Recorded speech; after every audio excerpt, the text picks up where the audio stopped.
Relax, the keyboard is off, the press box is closed, and the mic is just getting warmed up as the Guardian of the Blue Paint turned writer is about to enlighten us.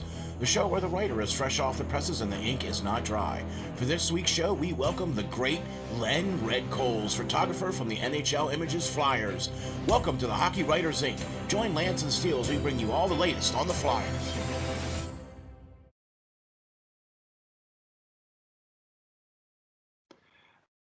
Hello and welcome to the Hockey Writers Inc. I'm your host, Lance Green.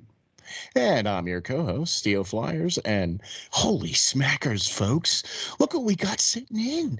That's right. It is the Great Len Redkoles. Hey, Len, how you doing, sir? Welcome to the Hockey Writers Inc.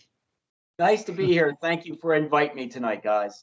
No problem. Oh, man, it is an honor to have you sitting in with us, man. What a privilege and a pleasure. Thank you so very much. So if you guys don't know Len is the guy, if you look on basically any photo out there concerning the Flyers and other teams around the Philadelphia area, he is the guy that's probably taken that picture. You'll see his name down at the bottom there. If you look closely, he's been in the business for quite some time. And we're really going to get a little perspective from him and from over the years. So let's get to it, Steel. You ready? Yeah. All right. Len, first of all, we can't thank you enough for being here. We really appreciate you taking the time out of your very busy schedule. We know that the team's got you kind of hawking around there pretty good there. So thank you very much for coming on here. And we really appreciate you doing this. So thank you very much. You're welcome. All right. All right. So, it's the usual question that everybody wants to know. And when you talk, especially to like photographers and writers and other people, especially in the sports industry, whether they're athletes or they're part of the media or they cover the media or they cover the team or whatever the case is, and you're one of the best in the business in photography, and what got you into, I mean, how did you get to be here? How does a guy get to have one of the coolest jobs on the planet, taking pictures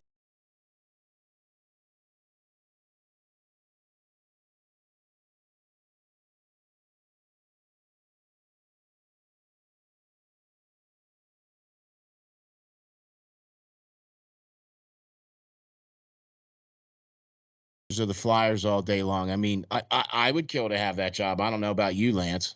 It couldn't have happened overnight. So yeah. How'd you break into this fun, cool role with the team? I believe it or not, it was really by accident. It was something, I didn't go to college for photography at all. I went to school. I went to Glassboro State College. I was a biology pre-med major, was accepted to dental school. I was looking at physical therapy possibly. I liked science and mathematics. Had zero interest in photography in college. Zero. My father was a local. He had a part-time job working for a Salem County newspaper called the Salem County Sunbeam, and he covered high school sports. And I wrestled in high school. We had a very good high school wrestling team. I wrestled at Glassboro State College, and I had no interest in photography. My father was a very good local sports photographer. And my senior year at Glassboro State, I needed a couple extra elective classes to pad the GPA. And lo and behold, I looked at the curriculum, there sat photography. So I said, Pop, I need a quick easy A. Can you give me a quickie lesson? He had a dark room in the basement. He had all the professional Nikon, Nikkor lenses. Oh, cameras. there you go. So he taught me everything he knew, took the course. And at that time, he did, at the end of my class, he was able to get me a press pass at the Vet in the Phillies. It was actually the first sporting event I ever covered was an 82 or 80. I got the picture here. It was 82, 83. Oh, no. Okay, it was April 24th, 82. It was a Phillies game, but I didn't. Wow. I recently found this, but there was another photographer at the Vet that day who knew my dad, and he had to go up on the concourse, the overtop at the Vet, And he took a picture of me, which I'm in the corner of the visitors' dugout, taking a shot of Pete Rose getting a base hit here. And Oh, I came nice. across this photo. I totally forgot about it. It's been more than, what, 35, 40 years. yeah. And I see it in my basement, and I'm scratching my head. And I said, oh, my gosh, that was that photo that man sent to me. But I was bitten from this point on, because then I had one photo from that game of Pete Rose. And Oh, Oh, boy. wow. Look at that one. And I was, from that point on, I had the bug. I was bitten in sports Yeah, boy. photography. It was something I never had any interest, or it just was a general electives class I took I did to pad the GPA, and I said, wow, this is neat.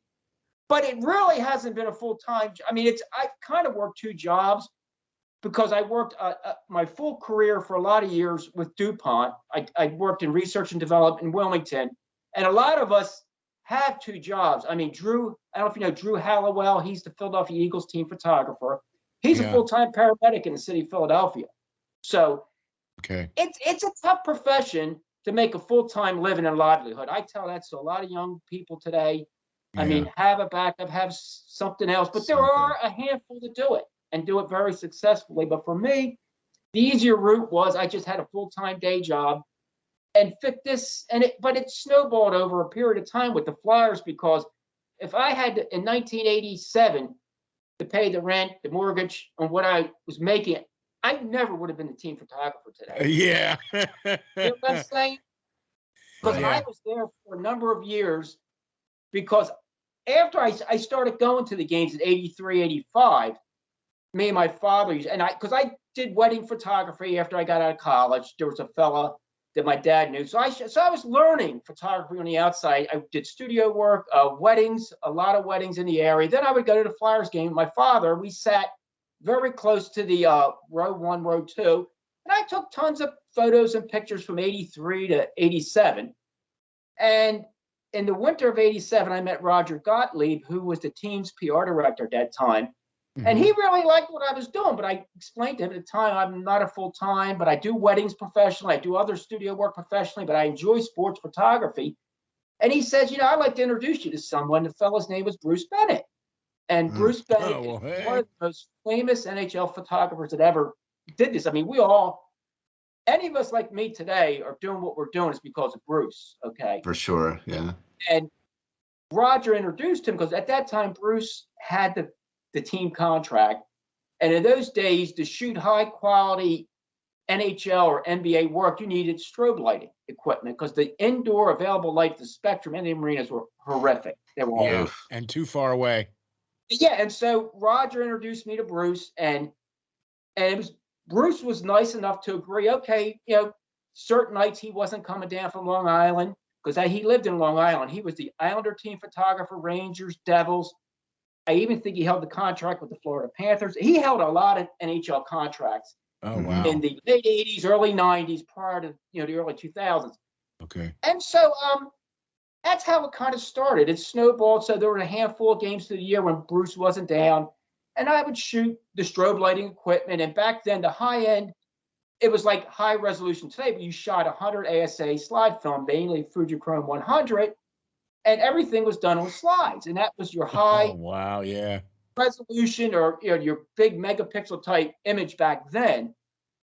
And it just snowballed over, like I said, over a number of years, because I got to know Mr. Snyder very well. I got to know, Bob Clark, the whole organization. But I used to do a lot of little, like, mom and pop type public relations work every time, like Ike Richmond was the PR, one of the PR directors for Comcast Spectacor. He would bring me in. And so I got to know the whole organization for years. And then when fast forward to the digital boom, early 2000s, the internet comes along. This is when Getty Images was in its infancy. And Bruce kind of moved on from being team photographers, because he had a very large archive he purchased, with a lot of old that he owned 100% rights to. And he kind of crafted a deal with Getty where he sold, and he still has rights to it. So I'm not 100% sure of how that works. That's his personal business, but he became director of all hockey imaging for Getty. So he kind of moved on. So at that point, a void was kind of created, and I got the gig as the team photographer. Just be there. Awesome. But I used to apply little common top jobs, and I used to call them grip and grin because back then, again, PR directors and people that worked in those offices didn't have the iPhones, didn't have the kit cameras. Yeah. Professional photographer to take photographs that they could publish. It was a different time then.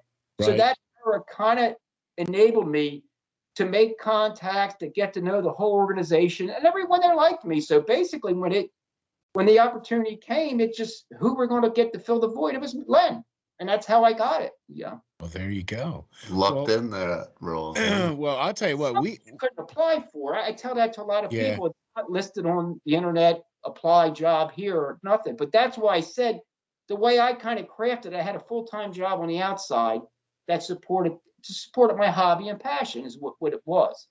Right. Exactly. And now today, right? This is what they do. Right? We do podcasts and we do these kinds of things, right? We have normal, regular, everyday jobs, and then we do this for fun because this is our passion. Right. We thing. exactly right. But not only that, we've turned it into where we're credentialed now, and you know what I mean. And so it's becoming more of an occupation. And it's becoming more of kind of like how things have gone for you, Len, where you didn't necessarily realize it was something that you loved and something that you wanted to do. But as you did it over a period of time, you grew to love it and grew to realize, hey, this is what I want to do. Yeah. Absolutely. Yeah. Right. And that's kind of how it happened for you, right, Len? It just seems like it was the natural progression to where, hey, Len's the guy. What? He's right here. He's in house. Come on, let's go. That's exactly. And I dealt with, even outside the Flyers, like I said, Ike Richmond ran the other events. I've done work with the Rolling Stones. He used to hook me up with a number of concerts to the past.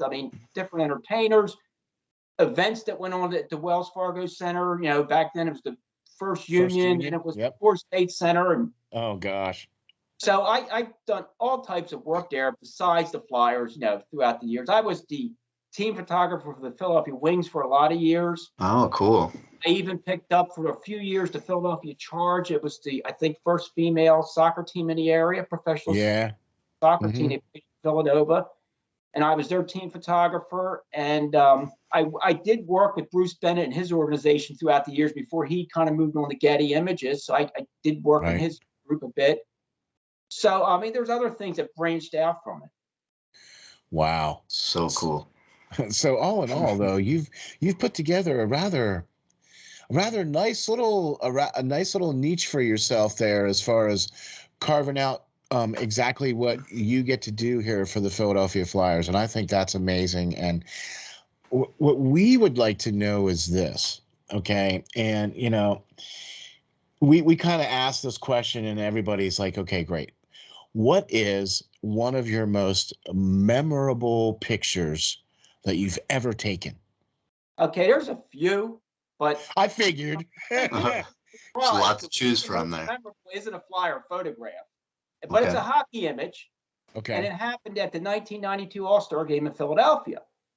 And it was during warm-ups that I wanted to get, because the only time you were allowed to shoot player warm-ups at that All-Star Game was in both penalty boxes, because they had no glass at that time. And the team had asked me to go run down this other short assignment, and I missed the window of going into the penalty boxes. And warm-ups had just started, so I ran up to the press box, and the Spectrum was such a small, quaint building. You could move anywhere in a matter of seconds. So I talked to the press box steward. The man's name was Gene Prince. I said, Gene, I got to shoot warm-ups. What can I do? Well, in the Spectrum, outside the visitors' locker room, there was like this little tunnel, a cubby hole that went under the visiting player bench. And the head coaches of the visiting team would crawl under this tunnel and go in there. Guys like Scotty Bowman back in the days would, all the coaches.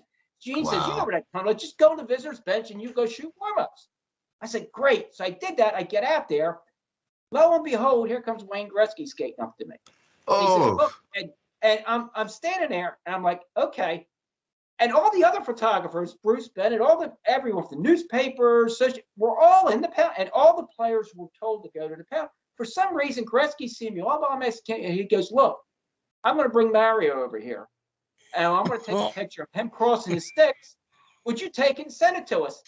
And I'm sitting there like pinching myself. I says, yeah. So I got the. Oh boy! Oh my. Here we go. Oh But- yeah. Air. See this. Oh my God. Oh wow. Okay. This was. There this you is go. really one of my- And I never really was much into getting autographs, but this is one of the few that I got signed. Wow. But I was just at that time, I was really stunned. I mean, because Gretzky came right over to me. And he was just so cordial and nice as you could be. And he says, I'm going to bring Mario over and we're going to pose for you. You're going to take the pic. And I was just flabbergasted. And this is the only image of this that exists. No other photographer got this. Wow. That's And awesome. that's because I was kind of doing something else and I wasn't at where I was supposed to be. And then the goodness of the press box to it says, Lenny, you know where that tunnel's at? Just scoot down there and get over there. Oh wow. So cool. Wow. That's okay. Gosh. How do you top That's that? one of my favorites all time. Like I said, it's a hockey image, but other hockey of recent times is like the outdoor games are a blast. Yep. And with today's technology, I love remote photography. Okay. Putting cameras in the back of the net, putting cameras on the bench, center ice, 125 feet in the air. But at the outdoor game at Citizens Bank Park, it was the 2012 Winter Classic. I was there for like 2 weeks. The NHL hired me to do the build-up. So you watched it, the rink being built from the grass and dirt of the baseball infield up into this big NHL stadium for the Winter Classic. And I scoped the whole ballpark out because I had this thought in the back of my mind that during the national anthem, they usually have these like Super Bowls, big flyovers, this and that. I said I wanted to get I couldn't be in two places at once. So I wanted to get the shot of the national anthem, the crowd at Citizens Bank, the ice surface, but I wanted to be on the ice too. So I used radio controlled remotes. So I put a camera at the top of Citizens Bank behind home plate with about a 20 millimeter lens. And during the national anthem, let's see how this shows up. This is one of my favorites too. I got a shot of Jaromir Jagr looking up at the flyover. Okay, planes, whatever. Oh my Okay. God. At the same moment, this is kind of big. Yeah, I see that. Is the same exact stadium. moment.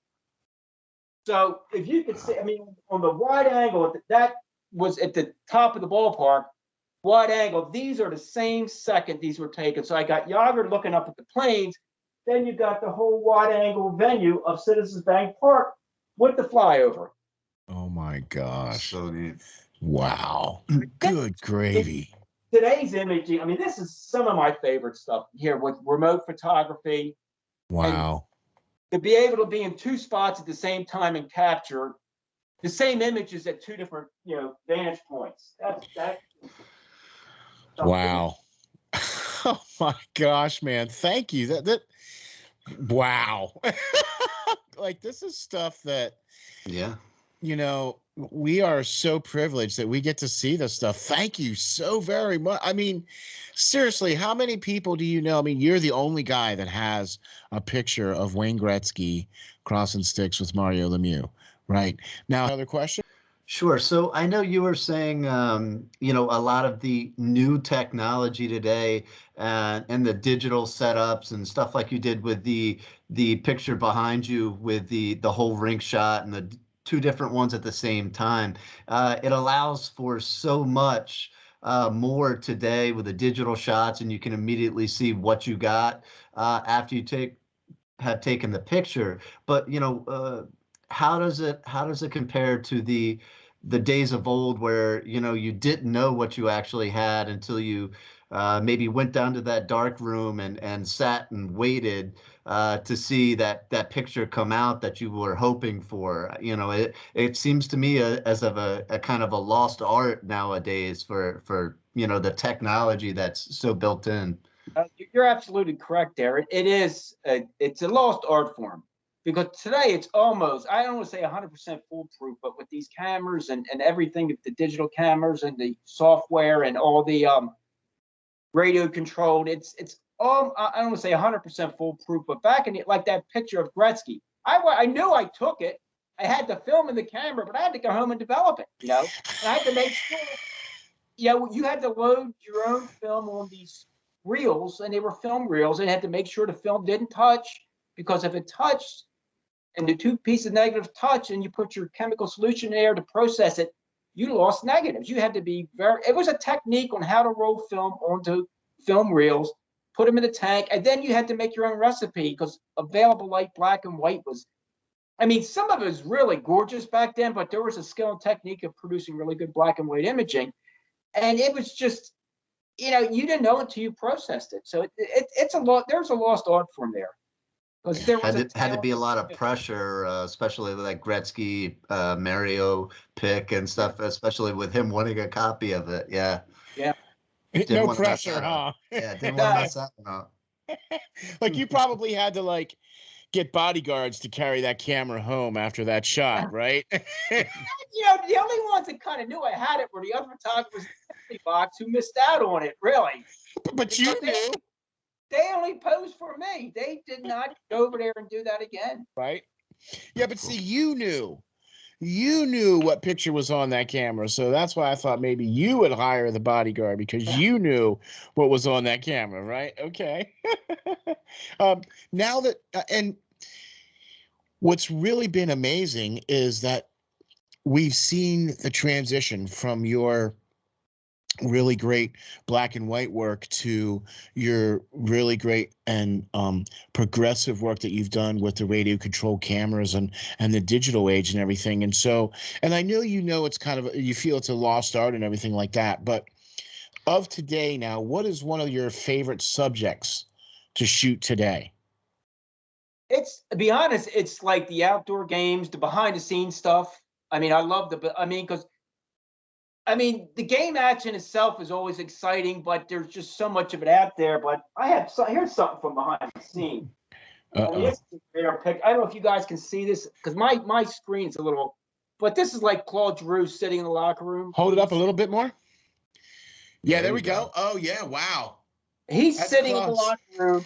Yeah. And that is before warm-ups, okay? And he's sitting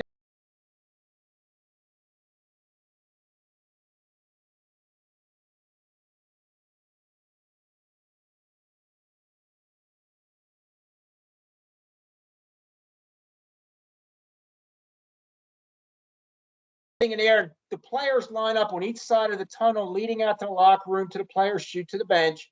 And he's the last one that comes out on the ice, but he's just sitting there concentrating, meditating before they come out for warm-ups. And this is some of the behind the scenes stuff we did prior to COVID. Last year we had no access. Things are slowly starting to get back to normal, but I enjoy this a lot. This stuff like this, outside the game action, behind the scenes, stuff like at the outdoor games, stuff like that. It's different perspective that you don't see a lot. So in saying that, and with all the background stuff and behind the scenes stuff, who over the years are some of the flyers that had a lot of personality and maybe played it up with you and allowed you to get some interesting shots, or just some guys that you got to know possibly that stood out over the years, maybe like a Jeremy Roenick type or something like that. He was a real character. He was a fun guy to be around. Okay. And there you go. Pronger was a live wire. He was a tough nut, but he was a live wire. He was a big impetus behind that team in 2010. Agreed. And 100%. They came close. They came so close. Within a whisker. Within a whisker. Oh man. So now you get to do all these great things. You get to do these outdoor games and everything like that. What's next on the horizon for you, Len? What do you see yourself doing, say, in the next 5 years? Do you want to continue doing on what you're doing, or do you see bigger, better things for you? I'm content with this. I could do at least 5-10 more years. I really would. I just enjoy doing this a lot. I kind of chill out over the summer. I mean, in the past, I've done a little Major League Baseball, but what I think would really energize, and everybody's different, what energizes my batteries, I just kind of chill out over the summer. Right. Okay. I maybe do a little photography, but I go do other things. I'm a very active person. I work out. I cycle 80 miles a week. I Wow. go out and travel. I just take time off unless someone needs a job. And that kind of energy, because I just think if you're constantly doing anything Yep. 24/7, you lose focus. And to me, this is my 35th season, and I just Wow. cherish the opportunity I have today as I did back in 1987. It hasn't gotten old. Wow. So you're not going out there during the summer or anything, doing any wedding shoots and eating No, any no forced more. to eat any bad catering all over again. You know. That was my early 20s and 30s. I mean, I had some Yeah. good jobs and some bad ones. I mean, So of all I know that was a great shot of Drew, and you probably have some great insight into some of the players and everything. Have any of the players like ever approached you and said, "Hey, Len, could you do this for me, or could you take this shot for me?" Or is it how do you know which pictures to take? I mean, do you just it's have rare that this instinct or what? yeah, we don't have that kind of access really to the players. I mean, I may get a heads up from Zach Hill, the PR director, that Cam Atkinson's may need something or whatever, but it's rare that a player really asks for something. You Okay. know, I mean, Zach may give me a heads up or this one, but it's just the NHL sends us our run sheets through the night, things that they need, and if there's anything else specific the team needs, but it's basically go out there, cover the game, and I just use my years of experience because I try to look through the cracks for the behind the scenes. I mean, it's like I said with COVID, it's made it difficult, but it's starting to come back, but it's still Okay. not where it was prior to COVID. Right. Right. And Yeah. even the locker room stuff, I mean, I think that may be gone forever because there used to be, you see his locker room, there'd be a player and there'd be 20 reporters around him, 3 or 4 Yeah. photographers. And I don't think we'll ever see that again because, I mean, now they're going to like it's the NFL style press conferences where Zach brings the guys out and they have on the podium. And I think that's what's going to be done in the future.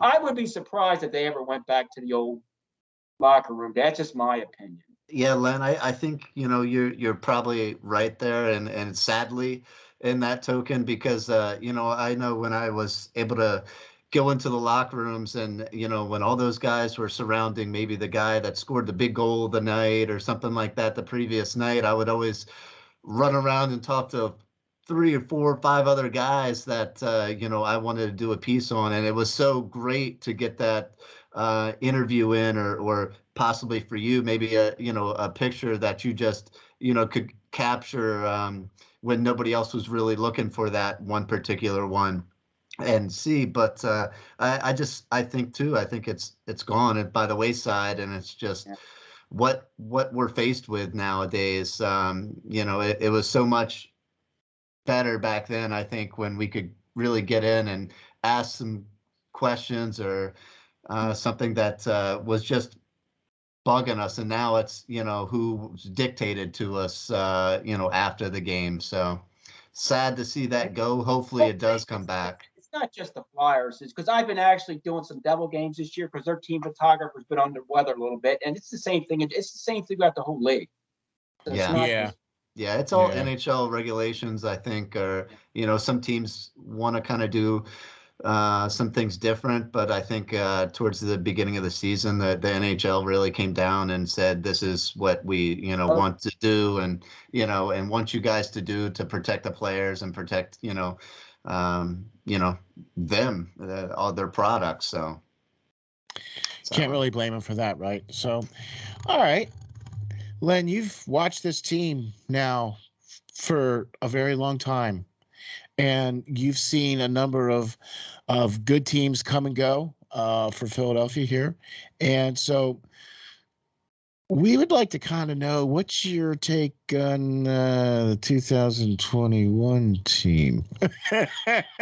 You've seen a lot more insight than most people ever get to see in their lifetime. You see in one game. Okay.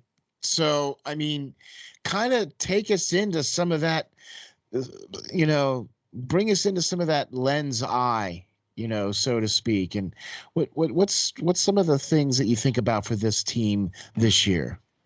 Well, I like the acquisitions that Chuck Fletcher made with the defensemen. They're bringing like a Keith Yandel. He's a veteran guy, which really added some grit, I think, into that lineup. He's you can hear him chirping out there, like in warm-ups or during the game. He makes his presence known. Then you got Ristolainen. I mean, it's I like the defensive core they've added. They're definitely better than a year ago, but it's a long season. And I like I said, 35 years of watching this, you just can't get too high or too low. I mean, the Boston game, they were just phenomenal that night. They outskated. That was a very extremely fast-paced game, and it was a playoff type atmosphere that Yeah. night. They looked fabulous, but then last night wasn't their night. It's a long season, so you just got over the long haul. I mean, they're going to be there. They're going to be there, and you just never know. Look at 2010; they got in on the last game of the year on a shootout and came with a whisker of winning the whole thing. I'm telling you, that was So one of the. it's you just got to be. I mean, people just can't get too emotional, too up and down. It's just another game, another night, and just take it from there. Yeah, But they're and competitive. They're good in their division. I just can't see anyone that much better than them. no, and you got to think too. They got a lot of reinforcements coming in there.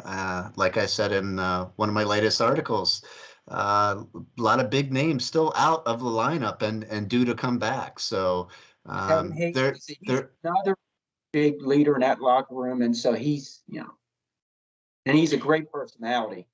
Yeah, yeah. I always felt, excuse me, I always felt that the Kevin Hayes acquisition was probably one that was more of a twofold kind of a thing for the Flyers, because it helped to bridge the gap between AV system and some of the current players that were on the roster, because Hayes has already been in AV system and is already familiar with how he does things. And bonus, Hayes is, hey, a pretty good player. The guy can put the freaking biscuit in the basket. What? Okay, so come on. You know what I mean? So, but so you hear a lot of players chirping in warm-ups, do you? Yeah, it depends. And sometimes you'll see previous teammates and other teams they played on, and there's just a friendly banner that goes back and forth. But I like their chances this year. It's a long season, and just they got to develop their personality. And like I said, April rolls around, you just don't know. yeah. So I think they're going to be they're a fun team to watch this season, and you can't really say that for seasons past. I think Chuck brought in some more AV type players like Kevin Hayes and stuff that fits his system a little bit better, and some good leadership as well. And that is key, and that's really, if you look at the team, they're not giving up in games. They're staying in games to the end, to the last buzzer. And that's what they needed. They would quit in games before, and they have the right veterans with Brassard and like Len said, with Yandel back there, to coach some of these young players into being true professionals and really going out there every night and trying to give it their best. Maybe not against the Maple Leafs, but hey, everybody's not going to win 82 games, so Right. it is what it is. I like Len's perspective on it. He's like, you can't get up too far up, and you can't get too far down, because it's a very long season.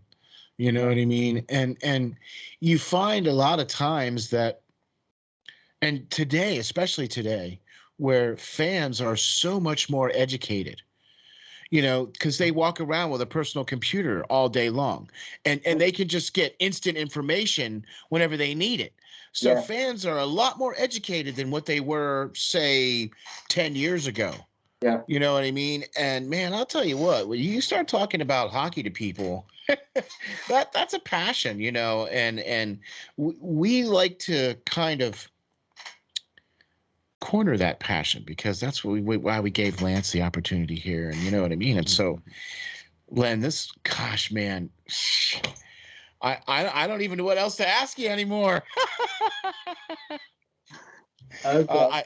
I really love the pictures that you've taken, and we really like all the great stuff you do. And I don't know about Lance, but I'm going to say it right now. We would love to have you on again. Yeah, sure. Anytime, Len, that you want to come on here and talk with us and share any stories or talk anything hockey, by all means, sir, all you have to do is drop a dime and we will be all over that. For Because sure. I got a lot of older, like I said, older material. Because when you asked me, it was like 6 o'clock this morning. I'm getting this text. I'm like, oh, geez, yeah, I got in late. I was running because I got a lot of older, like flyer programs and stuff I started when I first started with the team. And I've got one here. We got a second. How much time you got, bud? Yeah. Oh, You no, got we it. got all the time in the world, buddy. Stanley Cup final. It was next year. This was Tim Kerr when he got hurt. This was my very first photo on any flyer publication. Oh And my this gosh. After they lost that spring to Edmonton in Game 7. Yeah. At the '87 final. And then Tim was hurt. But I started in that winter, that time frame, and then Oh my he gosh. did this in the fall. And this was one of my first, favorite type images. And There then you another go. one, a year later, they put Peters, and like you're talking about technology, this is a funny story, but they put Peter Zezel on the cover. And back then, they traded him the day this thing went on sale at this game. Oh my. This was November 29th. It was 88. And I Okay. remember going to the game. I turned on the local news and they said they held this program up on the newscast that Peter was traded to I think it was the Maple Leafs. And this was on the newsstand. I mean, but it was a time when they printed, it's not like today. Yeah. It's a different time. Yeah. Well, I think I love the old, pamphlets and stuff like that, or magazine programs. stock. That Yeah. They thicker. used to give a line. Then you got a lineup card. Then they used to give Yes. let me see where the date is. It's Philly, Boston. I can't even. Oh, here it is. January 19th, 94. I think this was Eric's second year on the team. Yeah. And Oh this my was gosh, a really look at coming that. out of a rough time because before they drafted Eric, I think Bill Deneen was the coach. Yep. And they didn't have a captain, and they named Kevin Deneen, which was, his son was the captain. Yeah. Eric was an alternate, and Gary Galley's there, yeah. Gary Galley there, yeah. But I mean, these are a lot of the behind the scenes things I've done throughout the years. I really like doing the older stuff. But do you get to do any more of that kind of stuff now? I mean, like I saw that you do like all the pictures of like the broadcasters and you know that kind of stuff. So are those some of the things that they get you doing now? it's not real. It's different. But I mean, they have these publications today, but it's a different. I mean, everything today is driven social media. It's all digital, and things are done like instantly. A lot of it's done people doing their iPhones or whatever. It's a lot different. There's very few set up studio shots anymore on these publications. It's like you're saying, everything's going on now and instantaneously. Yep. But that was a fun. I have one other one I'd like to show you, but this one is a Dave Brown. This is one of my favorites. We dressed him up as Santa since we're coming to Christmas season. I dug this out. Awesome, yeah. Oh my gosh. And that was in the Spectrum. They had a very nice room called the Director's Lounge. Okay. And that's like Mr. Snyder and all his guests would be in the Spectrum. They had a nice wow. place in there. But we dressed him up as Santa one year, and he was a great Santa. He was a great guy. Right. we've seen a lot of Santa Coatsy as well too. Yeah. Yeah, right. We've seen a lot huh? of Santa Coatsy, right? So now, like I said, things have changed today. It's just a different era, different time. It's and the needs are different than it was, right. 30, 25 years ago. Right. But you still have to be sitting somewhere in the stadium with a camera, taking a picture somehow, some way, shape, or form. Yeah. Correct. Yeah. Okay. And so do you have a spot that you normally sit in, or do you basically just get free reign and you can just go wherever you want to go, or how does that work? Yeah, well, now that I've got 35 plus years of experience, I'm that guy now, so I can go basically where I want. Okay. Back in the early, like the early 90s or late 80s, I was just, I talked to the press box store. Well, A, B, and C's here. Len, you go over there. Okay. Now it's like Yeah. I get to choose and pick where I go. I mean, number Okay. one, the league does that too, because being the NHLI team photographer, you're seated first, you have first choice. Then Getty Images has, because Getty Images are a partner of the league, they get second choice. And then we filter in like Inquirer Daily News, USA Today, Associated Okay. Press, so on and so forth. So there is like a pecking order. But being, the team photographer, and after all these years, I get my choice. I Wow. do have one spot I like, but I do like to move around a bit. Like Okay. sometimes I'll go elevated. Sometimes I'll sit between the benches. I mean, that used to be a great location, but again, due to COVID, the league pushed the dasher back 18 inches, and that makes a world. I used to be able to lean over and shoot both benches and get the season before COVID. I got some great images of both players' benches because you could be right on the dasher, like where Yeah. the in the glass person was. But the Right. league came in this year and they created a second dasher, and you have to be 18 inches back and behind the glass. So you really lost that perspective. They really, Yeah. I think part of it was safety too for the broad, because if I'm there, I have to wear a helmet, but the broadcasters you see don't wear helmets. So I think part of it was helmet. I think part of it's COVID. They keep you back and boxed in, but Okay. still, I go down there every now and then, but I predominantly sit on the goal line where the Flyers attack twice, and I'll put my remote cameras either in the back of the net or on the catwalk, or sometimes looking down over the bench or wherever. Okay. You can That's capture, awesome. like the image at the Citizens Bank Winter Classic. You can capture 3 different shots sitting from one location. It looks like you really busted your tail that night running around the arena, and actually you sat there and pushed 2, 3 remote buttons and did it all for you. Well, yeah, but see, they didn't see the 6 hours beforehand you going running around all over the place, setting up all the cameras and all the. I'm there 3.5, sometimes 4 hours before game time.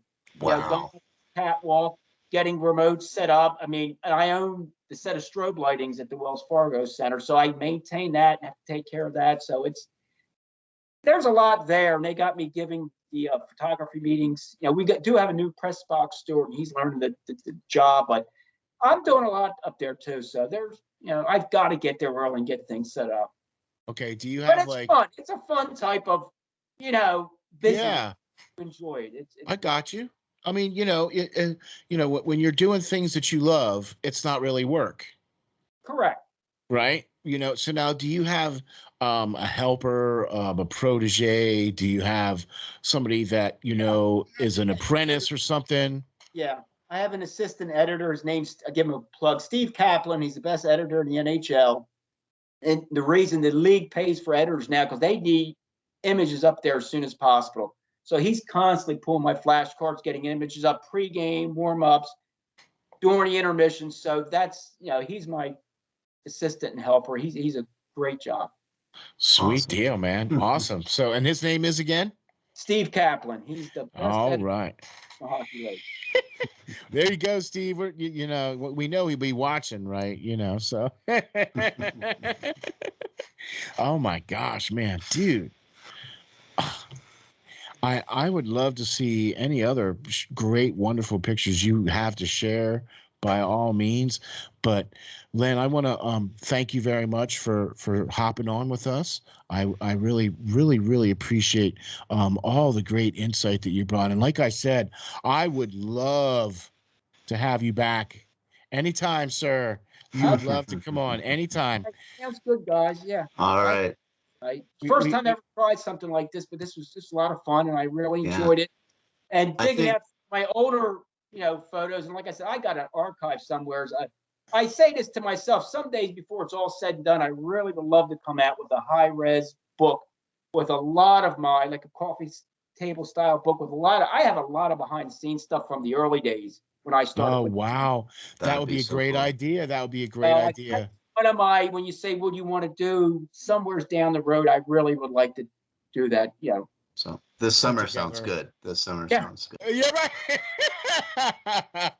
right. Well, Len, thank you very much for hopping on here with us, Awesome. man. We really appreciate that. We don't want to keep you for too much longer here, sir. So we really thank you for coming on here, and we really appreciate it, and we can't wait to have you on again. Oh my All right. gosh, we can't wait to have you on again. All right. I think we're gonna have him digging through some old photos now and all Well, kinds of stuff see that he when hasn't done in years. yeah, see, because I was emailing him earlier today, right? And so, see, you were prepared, right? Well, I found out at 6 in the morning, and I got home around 1, and I went through some of my old boxes where I had a lot of my old programs, some of the stuff I showed you, and Yeah. Yes, sir. stocked away and stored away. Yes, And sir. Yeah, man. See, he was that prepared. years, like the Dave Brown pic. When I see the Santa, I said, "Oh my God, I remember that Santa Claus cover we did." It was one of my favorites, really. There you go. That's awesome. And that's what we wanted to see. That's what we wanted, Len, is your perspective. So thank you very much for doing this, man. We really appreciate this. I can't wait to have you on again. Len, it's been a blast, and we will catch you in a little while. Thank you very much for joining us. All right, nice meeting you guys. Have a good All night. right. Man. Yeah. Take care. See you. See ya.